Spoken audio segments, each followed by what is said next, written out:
जी सिंध क़ौमी महाज साईं अब्दुल वाहिद आरी सर जी जमायत सिंध के खूबसूरत शहर मटियारी में जी सिंध क़ौमी महाज के चेयरमैन मोहतरम असलम खैरपुरी भी मरकजी क़यादत असांजे हिन एहतजाज में शरीक मुख्तलिफ पार्टियुनि जा दोस्तों मटियारी जा शहर वासियों साफ़ी दोस्तों क़ौमी कारकुनो जी सिंधु देश जी रहबर सिंध साईं GM सैयद जी मुझो अज़ीम अगवान साईं अब्दुल वाहिद आरी सर जी सिंध क़ौमी महाज सदाई सिंध दुश्मन मनसूबन के खिलाफ मैदान अमल में रही उनके मुसलसिल जदोजहद के बावजूद उन कदे भी खामोशी इख्तियार न कई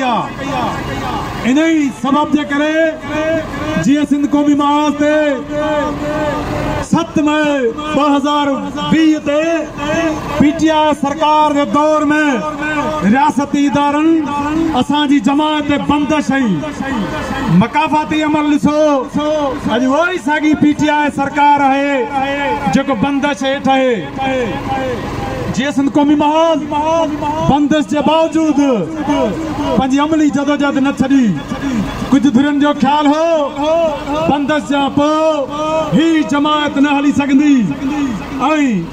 असां साईं अब्दुल वाहिद आरी सर जे काफ़िले जे अगवाननि कारकुननि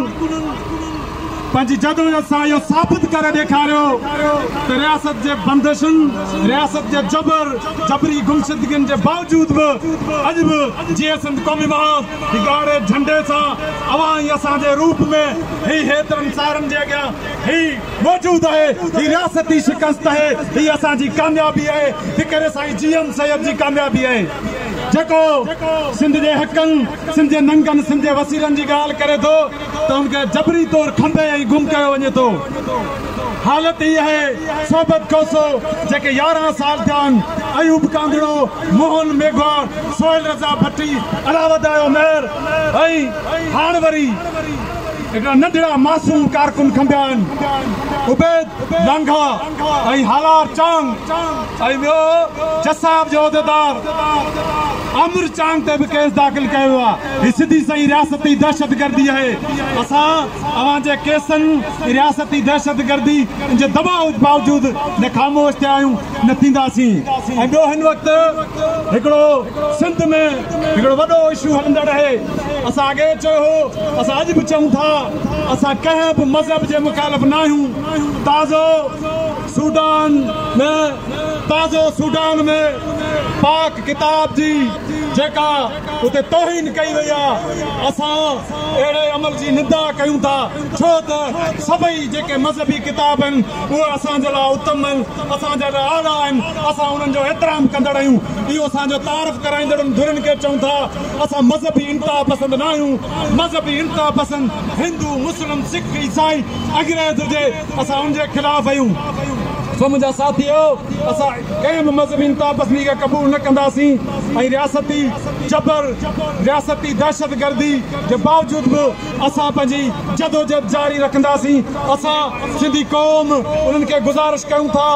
असां अक़वाम मुत्तहिदा खे अपील कयूं था तव्हां असांजो साथ ॾियो हिते सिंध में तव्हां सभिनी खे आज़मायो आहे पीपलनि खे लीगलनि खे PTI वारनि खे सभु जा सभु सिंध दुश्मन गद्दार वतन जे सिंध जा सजण तव्हांजे अवां जे साम्हूं आहिनि ॻाढ़े झंडे वारा आहिनि जंहिंजे लाइ हर राति काली राति आहे उन्हनि जे लाइ हर राति सुहाग राति आहे सो असांजो साथ ॾियो असीं उन्हनि आलमी ज़मीर खे अपील था कयूं त असांजी मदद कयो त ही कारी राति जेको असां ते काबिज़ कुवतूं असां ते हिते कब्ज़ो करे मौजूद आहिनि सिंध जेको गुलाम है सिंध में केतिरा ई क़ौमी कारकुन खंबियल आहिनि सिंध में मज़हबी इंतहा पसंदी है हिकिड़ी ॿी ॻाल्हि जेका मज़हबी इंतहा पसंदी खां सवाइ धारनि जी आबादकारी जो मामिलो उन्हनि खे चवां थो त 88 में हिननि रियासती इदारनि असांखे उर्दू ॻाल्हाईंदड़नि सां विड़ायो हो। अॼु वरी अफ़गान पनाहगीरनि जो राह ॻाल्हा पे असांखे अफ़गाननि सां विड़ायो वञे पियो। पर 1954 खां पोइ जेके बि आयल अफ़गानी हुजनि, बर्मी हुजनि, बंगाली हुजनि, पंजाबी हुजनि, सभु जा सभु उन्हनि खे चऊं था अभी धारियां आयो जे सिंध छॾे वञो। ऐं मां गुज़ारिश थो कयां पश्तून क़ौम परस्त अॻवाननि खां त हिन अफ़गानी जेके अवांजा अफ़गानी हिते सिंध में आबाद आहिनि उन्हनि खे सम्झायो। ऐं उन सां गॾु मैं अफ़गानी तो कहता हूँ कि अभी अफ़गानिस्तान में आपकी हुकूमत है, बराए मेहरबानी आपकी ज़रूरत है, आप चले जाओ। ये सिंध जो पंजाब के जबर और तसलसल में भुगत रहा है और आप हम सिंधियों से लड़ना और झगड़ना छोड़ दो। ही जो अफ़गान जो राह ॻाल्हा जे तो उन्हनि खे चऊं था ही रियासती लाइन है जसका मारी से रियासती लाइन के न कल कबूल कयो आहे, न अॼु कबूल कंदी, न सुभाणे कंदी। अवां सभिनी साथियुनि जी वॾी महिरबानी। आख़िर में हुननि सिटनि खां अवां खां इजाज़त वठंदुसि। जे तूं विढ़ंदे मारियो वींदे,